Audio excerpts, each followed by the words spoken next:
Swastiastu.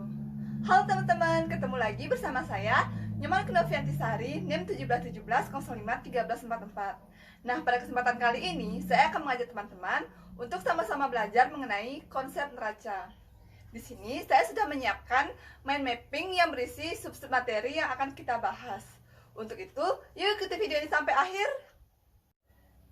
Nah, langsung saja masuk ke materi pertama mengenai pengertian dari neraca. Neraca adalah bagian dari laporan keuangan yang menjelaskan posisi keuangan perusahaan yang berupa aktiva, kewajiban, dan modal perusahaan pada suatu periode tertentu. Untuk materi kedua mengenai manfaat dari neraca. Adapun manfaat dari neraca yaitu yang pertama, memprediksi kemampuan perusahaan dalam melunasi kewajiban yang akan segera jatuh tempo lewat aktiva lancar yang ia miliki. Yang kedua, memprediksi kemampuan perusahaan dalam melunasi kewajiban jangka pendeknya melalui aktiva yang dapat dikonversi menjadi kas tanpa mengalami kesulitan. Yang ketiga, mempersiapkan kebutuhan dana jangka panjang untuk memenuhi kewajiban tidak lancar lainnya. Yang keempat, memprediksi jumlah total klaim dari kreditor atas aktiva perusahaan. Yang kelima, memprediksi jumlah total klaim pemilik dana atau investor. Yang keenam, memperoleh gambaran mengenai besarnya komposisi aktiva tetap terhadap jumlah aktiva. Yang ketujuh, memperoleh gambaran mengenai jumlah perbandingan antara total kewajiban dengan total aktiva. Selanjutnya, materi ketiga mengenai keterbatasan-keterbatasan yang dimiliki oleh neraca. Adapun keterbatasan yang dimiliki oleh neraca yaitu yang pertama, kecenderungan untuk mengabaikan efek inflasi. Yang kedua, tidak mencerminkan nilai perusahaan saat ini. Yang ketiga, tidak mengungkap seluruh aktiva dan kewajiban perusahaan. Yang keempat, kurangnya daya banding. Masuk ke materi keempat mengenai komponen-komponen yang dimiliki oleh neraca. Adapun tiga komponen dasar atau tiga komponen utama yang dimiliki oleh neraca, antara lain yang pertama adalah aktiva. Aktiva adalah manfaat ekonomi yang mungkin terjadi di masa depan yang diperoleh atau dikendalikan oleh entitas sebagai hasil dari transaksi atau peristiwa di masa lalu. Yang kedua, utang atau kewajiban. Ini adalah pengorbanan atas manfaat ekonomi yang mungkin terjadi di masa depan yang timbul dari kewajiban entitas pada saat ini. Yang ketiga ada modal atau ekuitas. Modal atau ekuitas adalah kepemilikan atau kepentingan residu dalam aktiva entitas yang masih tersisa setelah dikurangi dengan kewajibannya. Nah, untuk selanjutnya saya akan memaparkan pengakuan dari komponen-komponen secara lebih terperinci. Yang pertama ada aktiva lancar yang terdiri dari kas dan setara kas. Yang kedua ada piutang. Yang ketiga ada persediaan. Yang keempat ada biaya dibayar di muka. Yang kelima ada aktiva tidak lancar. Yang keenam ada investasi jangka panjang. Yang ketujuh ada aktiva tetap. Yang kedelapan ada aktiva tidak berwujud. Yang kesembilan ada aktiva tidak lancar lainnya.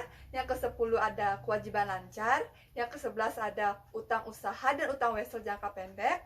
Yang kedua belas ada beban yang harus dibayar. Yang ketiga belas ada pendapatan diterima di muka. Yang ke-14 ada bagian dari utang jangka panjang yang lancar. Yang ke-15 ada kewajiban tidak lancar. Yang ke-16 ada utang jangka panjang. Yang ke-17 ada kewajiban sewa jangka panjang. Yang ke-18 ada kewajiban pajak penghasilan yang ditangguhkan. Yang ke-19 ada kewajiban tidak lancar lainnya. Yang ke-20 ada modal pemilik. Yang ke-21 ada modal disetor. Yang ke-22 ada laba ditahan. Yang ke-23 ada saham trisuri. Yang ke-24 ada akumulasi laba komprehensif lainnya. Untuk materi kelima, kita akan membahas mengenai bentuk-bentuk dari laporan neraca. Terdapat dua jenis bentuk dari laporan neraca, yaitu yang pertama, bentuk sekontro atau rekening. Yang kedua, bentuk stafel atau laporan. Nah, bentuk sekontro atau rekening adalah bentuk dari laporan neraca yang menyajikan rekening dalam dua sisi. Sisi sebelah kanan adalah komponen pasiva yang terdiri dari kewajiban dan ekuitas, sedangkan sisi sebelah kiri adalah komponen aktiva yang terdiri dari semua akun yang dapat diklasifikasikan ke dalam bentuk aktiva. Nah, pada bentuk ini sangat cocok digunakan oleh perusahaan yang memiliki jumlah akun yang cukup sedikit atau sedikit. Sedangkan pada bentuk stafel atau laporan adalah laporan neraca yang dibuat secara sistematis atau berurutan mulai dari aktiva, kewajiban, kemudian modal. Nah, laporan ini sangat cocok digunakan oleh perusahaan yang memiliki jumlah akun yang banyak. Sebagai materi terakhir, kita akan membahas mengenai rasio-rasio yang ada di dalam neraca. Yang pertama ada current ratio. Rasio ini digunakan untuk mengukur tingkat likuiditas perusahaan, di mana apabila perusahaan memiliki rasio ini kurang dari 2,0, maka ini berarti perusahaan mengalami masalah likuiditas. Yang kedua adalah quick ratio. Rasio ini adalah rasio yang digunakan untuk menunjukkan kemampuan perusahaan dalam melunasi atau memenuhi kewajiban jangka pendeknya dengan aktiva yang dapat dikonversi menjadi kas.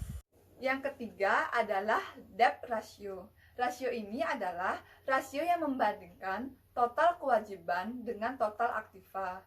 Pada umumnya, suatu perusahaan seharusnya memiliki debt ratio sebesar 0,5.